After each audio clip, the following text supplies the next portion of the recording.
Good morning. It is still dark. I don't know what's up with the sun this morning. I've been out here for about 30 minutes and I'm starting to get cold. And the sun is still lingering over the horizon. I wonder if it's got held up in traffic perhaps, or if its alarm didn't go off. Because I wake up and come out here about the same time every day. It's my normal rhythm. And for whatever reason, the sun is just refusing to come up today. It's very odd. But anyway, I know that the time change, the rollback for fallback, is coming up here in just a couple weeks, so maybe that will make things feel a little better. All right, well, I don't know if you'll even be able to see me very well in this video, so let me go ahead and turn towards the light. There's a really bright light on someone's garage over there that is helping just a little bit. Maybe you can get a glimpse of it there. There we go. So, winter feels like it is here. It feels like we skipped autumn.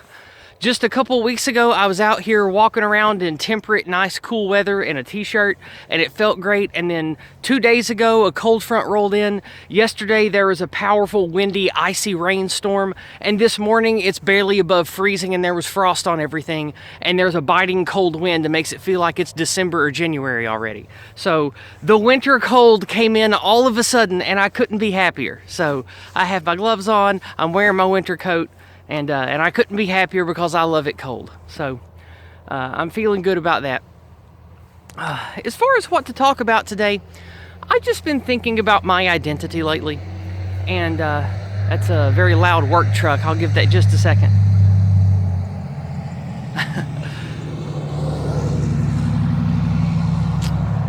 Okay then. I think it looks like it's hauling a tractor and stuff. Anyway. So, I've been thinking about identity lately, and I wrote an article, the Dancing with Ghosts, recently. It's what my talk last week on my morning walk series was about.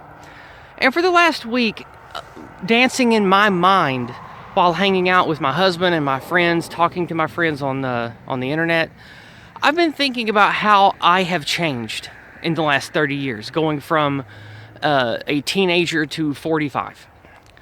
And it's been a strange journey for me, someone who is challenged by genetics with an intersex condition, struggling with who and what I should be in relation to others, in relation to family, in relation to anyone that, may show romantic or sexual interest in me. It's been a very difficult journey. And then on top of that, the stuff that almost all of us go through, the regular type of trying to find yourself. Then we have the more modern cancer of trying to find yourself, of what are we? Not what am I, what are we? What are we? Are we Americans? Are we white? Are we European? Are we an economic zone? What even is Christianity? What is Judeo-Christianity? Why is everything in my culture against me? These kinds of things. And we all face those now. No matter what age we are or what sex we are, we all face these things now. And I think that the deracination of identity is what leads a lot of people to having ugly identities. And I'm not just talking about, the low-hanging fruit like the troons.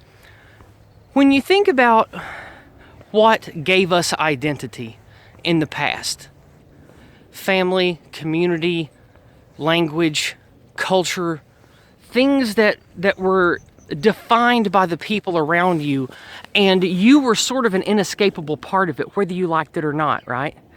Like, but when I say the before time, let's say before the First Great War, before, the early 1900s, so 1800s and before, you were very dependent on the people in your community for everything. Food and community and shelter and romance and child rearing and nursing and dentistry. Like, you were dependent upon the people around you, and that's what shaped your identity. That's what shaped who you are. Your relationship to the community, your relationship to people around you. And of course, we had a much more ethnically homogenous view of all of that because of how isolated everyone was back then. Well, taking off the table the people who purposely want to push all of this rot on us, let's move forward till today, 2025. And it's the opposite of that, isn't it? You don't rely even on your own family for communication, for education, for transportation, for food. You don't really have to rely on anyone that you know or who knows you for anything anymore. Big box stores, self-help guides, YouTube videos, Wikipedia, getting things delivered, whether it's Amazon Prime or DoorDash or Uber Eats or whatever, right? We can rely on the anonymity of the entire world to give us most of the things that we need in day to day. And now think about other things too. Medicine, healthcare, insurance, financial advice. These things now come from international conglomerate umbrella companies that have all of these subsidiaries, and they don't care about you or your community or your family or your church or your school or your dog. They don't, because they can't. They're amoral, which makes them immoral because of the people that use them in immoral ways. So you basically have the entire deck stacked against you now of having any chance of having a real identity. And then on top of that, we are many generations into the anti-white narrative, the post-World War II, post-Nuremberg, liberal mind cancer enshrinement of the boomer truth regime, right? You can call that a lot of things. It's basically the anti-white morality or the anti-white narrative, which says white people are not allowed to be white people and celebrate that because of Hitler and fascism? I mean, I don't think those two really go together, but that's how we are taught it. That's how it's reflected to us by all of the anti-white media that we've consumed and that our parents consumed for decades and decades before they had us. So you have this built-in deracination and an impossibility to rely on the things you need in life to give you fulfillment, identity, and grounding. And I think that's why we have, starting with the millennial generation, going all the way down to alpha, we have a problem of no identity, no culture people who have to make their own identities. And I think this is why we have spiteful mutants.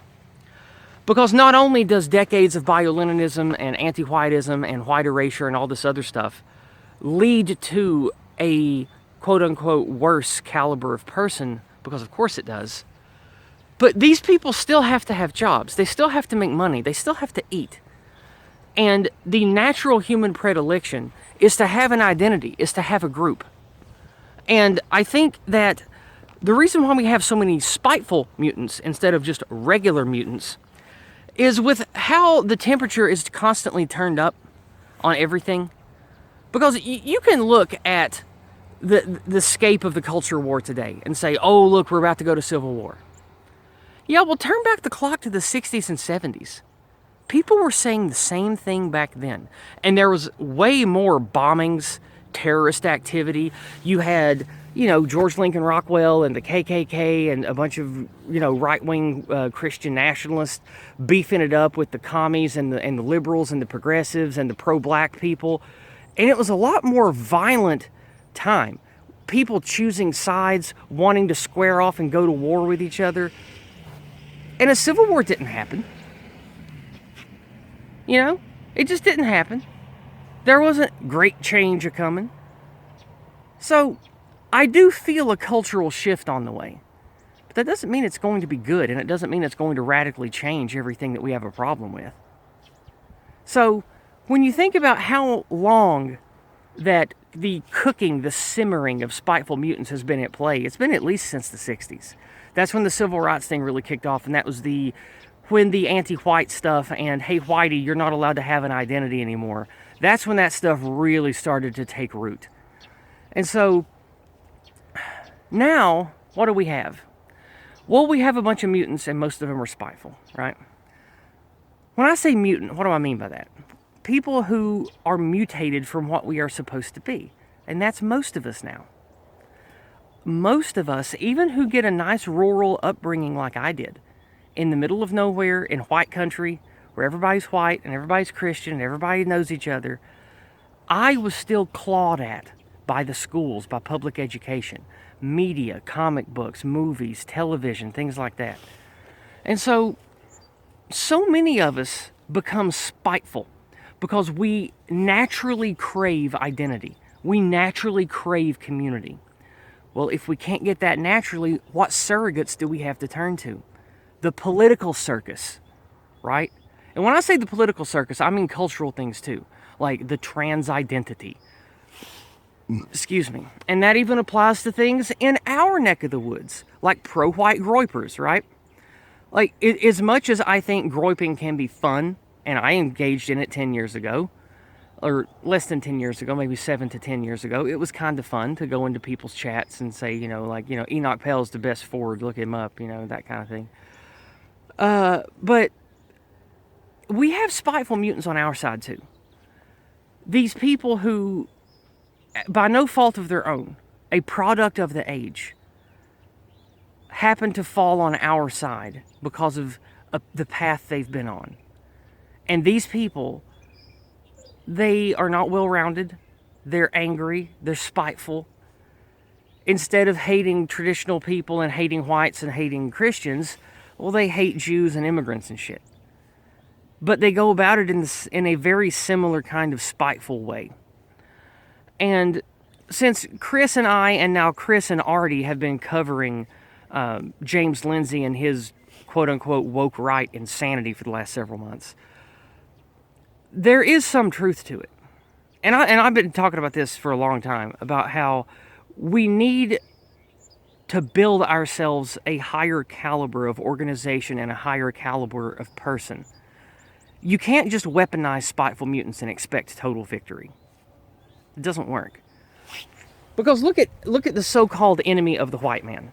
These, international consumerism, central banking, Hollywood, the organized Judeo-Christian squad that tries to strip all spiritual identity from the Europeans, that kind of thing.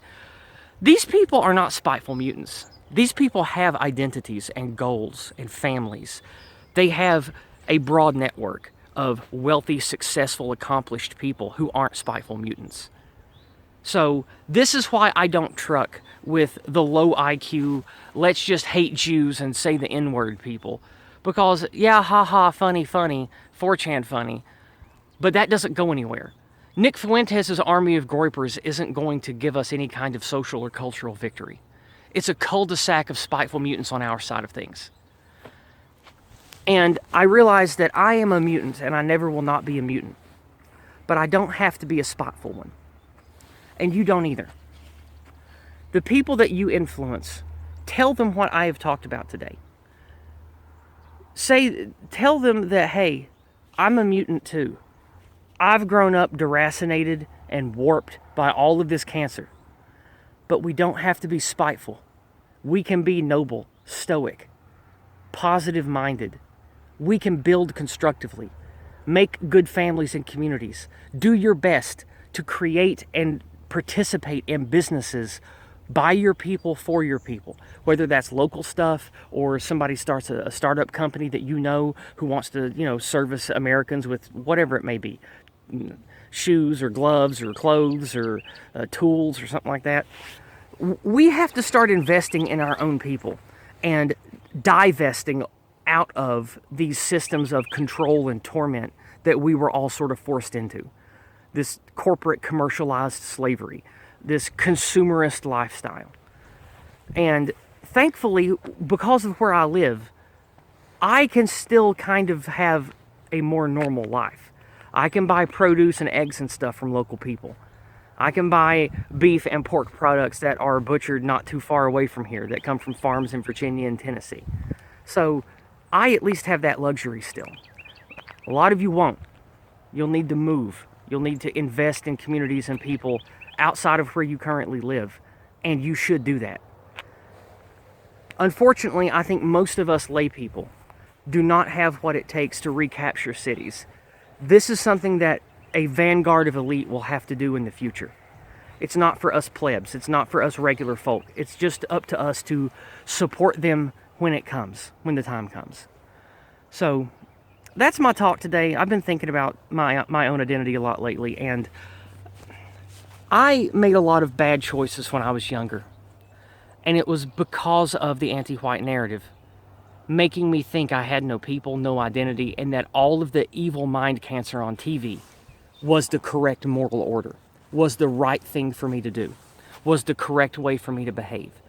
Meaning, going against everything traditional and hating my own race, not like in those words, but wanting to just be a selfish, hedonistic individual. That's what the machine wanted for me, and it's what it wants for all of us. And I think that alone is what makes us into these mutants and why so many of us become spiteful. Because being a spiteful mutant now is sort of like what happens to us when we grow up and start to realize we have no one and nothing. We have to have identity. So that's why your blue-haired, shrieking cat ladies become rabid feminists and communists. That's why you have so many people making homosexuality and transgenderism their everything. Because they're filling a void of identity that they can't get from anything else. It's messed up. It shouldn't be this way, but it is this way. So that's all I have to say for you today. And the sun did finally start to come up. You can see it is, the entire horizon now is a pleasant morning color without a cloud in the sky right now, just a lot of fog. Well, I hope you all have a great week. And I don't know if Chris and I will be doing a Gulag Cafe this Thursday. We're thinking about doing one just as a send-off to say we had a lot of fun, but we're taking a break from the show for a while. So that might happen this Thursday night. I don't know. I haven't heard from him yet, but we'll see. And with that being said, I'll be back next Monday for more Discordant Dragons. Have a great week, everybody. God bless.